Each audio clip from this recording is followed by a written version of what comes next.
Yuliana terletak di Jalan Pengayoman, Kota Watang Sopeng, Kelurahan Boto, Kecamatan Lalabata. Villa Yuliana oleh masyarakat setempat menyebutnya dengan Westinggi. Panggilan ini berdasarkan keletakan bangunan di atas perbukitan. Villa ini dibangun pada tahun 1925, yakni pada masa pemerintahan Hindia Belanda di Sulawesi, di mana Gubernur Celebes pada saat itu bernama C.A. Cruyssen. Bangunan tersebut adalah salah satu bukti penguasaan pemerintah Hindia Belanda di Sulawesi Selatan, di mana Kerajaan Sopeng adalah termasuk salah satu dari kerajaan lokal yang menyetujui tuntutan pemerintah Belanda untuk menandatangani Korte Verklaring, dan akhirnya pada tahun 1928 seluruh Sulawesi Selatan resmi menjadi daerah jajahan Belanda. Berdasarkan struktur pemerintah Hindia Belanda tahun 1941, wilayah Sopeng adalah salah satu kewedanan dalam Afdelingbone yang meliputi distrik Lalabata, Liliriaja, Lilirilau, Marioriawah, dan Marioriwawo.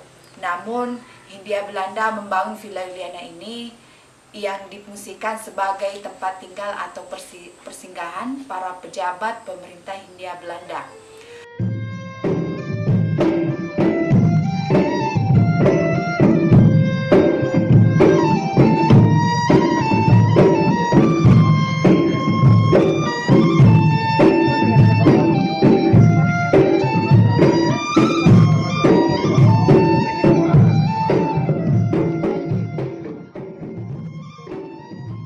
Itu dibangun 1905 oleh Cruyssen.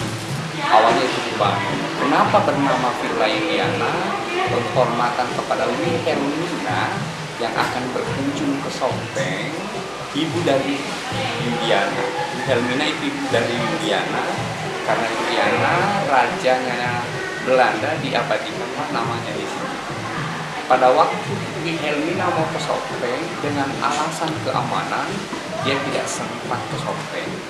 Akhirnya dia mengirim Casper berbentuk bulat terbuat dari emas yang bertuliskan di situ The Coming of Citizenship. Itulah yang mewakili mereka sampai di depan Datu Sopeng yang kesekian itu, ibu dari Datuana itu, bahwa dia tidak sempat datang karena alasan keamanan. Jadi penghargaan kepada Yuliana diberikan nama Yuliana oleh Cruyssen, dan itu rumah tinggal, rumah kediaman, tempatnya Belanda di situ. Kamar pertama itu kau lihat, itu kamar tidur utama oleh Cruyssen. Ada itu kau lihat, ada kamar mandi di belakangnya, itu buktinya bahwa itu kamar tidur utama.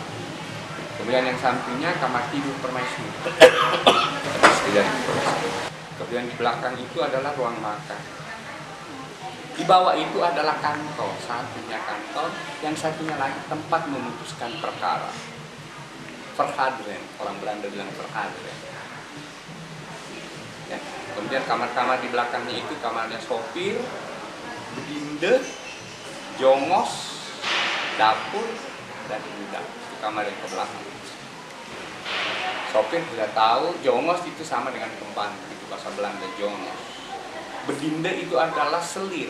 Orang Jawa bilang selir.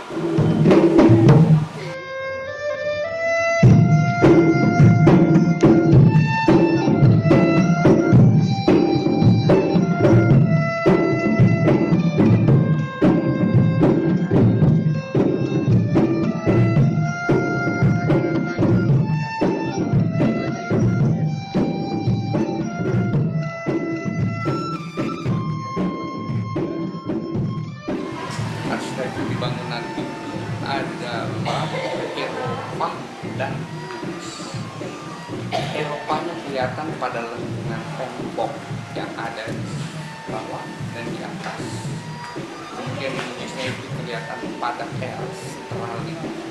Kemudian lengkungan pinggiran bangunan itu di atas itu ada kelihatan itu seperti aksesoris pengantin wanita. Kemudian bola caca itu kenapa? Karena ada runcing di atas itu penangkal petir. kalau jadi dikatakan bola mati caca. Terdiri dari 2 lantai bercat putih dan hijau telur asin. Ada 2 tangga digunakan untuk naik ke lantai 2. Pertama, tangga permanen di bagian belakang, dan kedua, tangga kayu di bagian depan. Nah, tangga inilah yang merupakan salah satu ciri arsitektur Bugis yang sangat mencolok di rumah adat Bugis pada umumnya. Luas pekarangannya sekitar 6.754 meter, bangunannya berukuran 23 kali 14 meter bujur sangkar sejak dibangun tahun 1905. Arsitekturnya masih asli, hanya taman di sekelilingnya saja yang sudah ditata ulang dan diperindah. Dan atapnya yang dulu berbahan apses sekarang diganti dengan atap sirap sebagaimana aslinya saat dibangun. Kemudian pada bagian lantai 2 bangunan inilah arsitektur Bugis sangat kental dikarenakan pada bagian lantai 2 terdapat teras yang orang Bugis biasanya disebut dengan lego-lego. Kemudian pada bagian atapnya mempunyai motif yang mirip dengan di dasar, yaitu tata rias mempelai wanita pada acara pernikahan Bugis yang berbentuk melengkung dan terdapat 3 bagian yang runcing. Sedangkan bagian yang paling mencolok dari arsitektur Eropa adalah bagian depan bangunan yang mempunyai bentuk melengkung di setiap bagian atas tiang bangunan.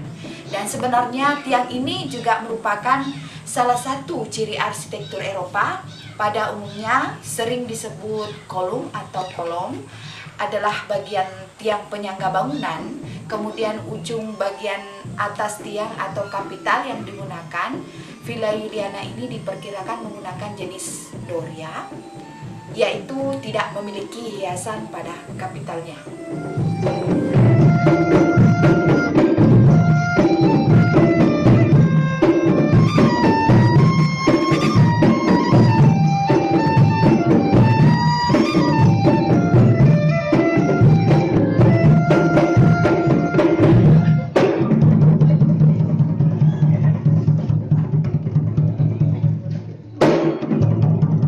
Sumber lisan menyebutkan bahwa Villa Juliana ini pada awalnya dipersiapkan dalam rangka kunjungan Ratu Juliana di Sulawesi Selatan, namun karena kondisi keamanan yang tidak memungkinkan sehingga Ratu Juliana tidak sempat berkunjung.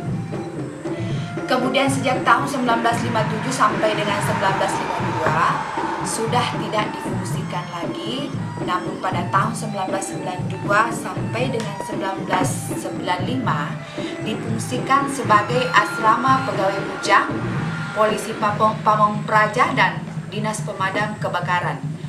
Bangunan ini berfungsi sebagai museum daerah, yakni Museum Latemamala yang diresmikan pada tanggal 23 Maret 2008 tahun lalu. Di samping itu juga ditempati berkantor oleh Dinas Pariwisata, khususnya bidang kebudayaan dan kesenian. Sudah terdaftar juga di Balai Pelestarian Sejarah dan Purbakala dengan nomor 448.